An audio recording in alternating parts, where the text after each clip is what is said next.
भारत की सनातन परंपराओं में महाकुंभ एक पवित्र और दिव्य आयोजन माना जाता है, जहां आस्था, भक्ति और संस्कृति का महासंगम होता है।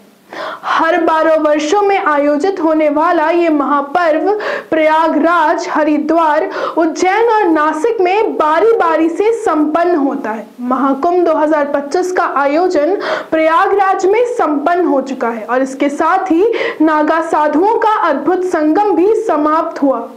महाकुंभ के दौरान नागा साधु बड़ी संख्या में संगम तट पर एकत्रित होते हैं।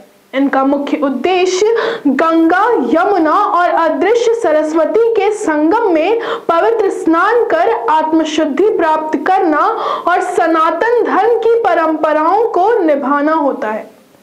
लेकिन महाकुंभ समाप्त होने के बाद ये सवाल उठता है कि ये नागा साधु अब कहां जाएंगे? उनका अगला पड़ाव क्या होगा? महाकुंभ समाप्त होने के बाद नागा साधु अपने अपने अखाड़ों में लौट जाते हैं। अखाड़ों का मुख्यालय विभिन्न तीर्थ स्थलों और मंदिरों में स्थित होता है, जहां ये साधु आगे की साधना और धार्मिक गतिविधियों में संलग्न रहते हैं।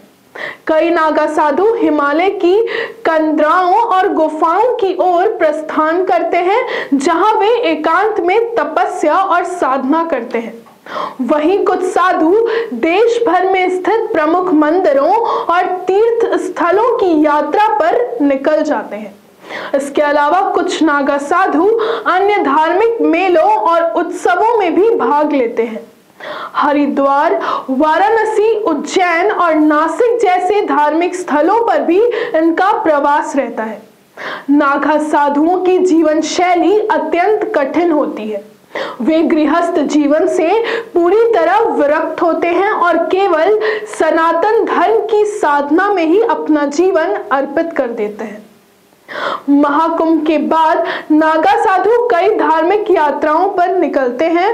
इनमें प्रमुख रूप से 4 धाम यात्रा, अमरनाथ यात्रा, काशी और कर्नाटक के श्रीगेरी मठ जैसी जगहों की यात्रा शामिल होती है। इसके अलावा कई साधु नेपाल स्थित पशुपतिनाथ मंदिर की यात्रा भी करते हैं। कुछ नागा साधु विशेष अवसरों पर आयोजित होने वाले कुंभ और अर्ध कुंभ मेलों में भी शामिल होते हैं। इन यात्राओं के दौरान नागा साधु न केवल अपनी आध्यात्मिक साधना को और गहन करते हैं, बल्कि अपने अनुयायियों और भक्तों को भी धार्मिक उपदेश प्रदान करते हैं। उनकी तपस्या और साधना से प्रभावित होकर हजारों श्रद्धालु उनके दर्शन करने और आशीर्वाद लेने पहुंचते हैं। महाकुंभ के समाप्त होने के बाद नागा साधुओं की यात्रा समाप्त नहीं होती, बल्कि उनकी आध्यात्मिक यात्रा और भी गहन हो जाती है। वे हिमालय की गुफाओं में साधना करने जाते हैं, विभिन्न धार्मिक स्थलों की यात्रा करते हैं और सनातन धर्मों की परंपराओं को आगे बढ़ाने के लिए तत्पर रहते हैं। नागा साधु केवल कुंभ में ही नहीं, बल्कि पूरे भारत में अपने प्रवास के दौरान भी आध्यात्मिक ऊर्जा का संचार करते हैं। ऐसे में महाकुंभ के बाद भी इनकी जीवन यात्रा उतनी ही महत्वपूर्ण बनी रहती है जितनी कि स्वयं महाकुंभ का आयोजन। ऐसे ही महाकुंभ की अपडेट्स के लिए देखते रहिए प्राइम भारत न्यूज़।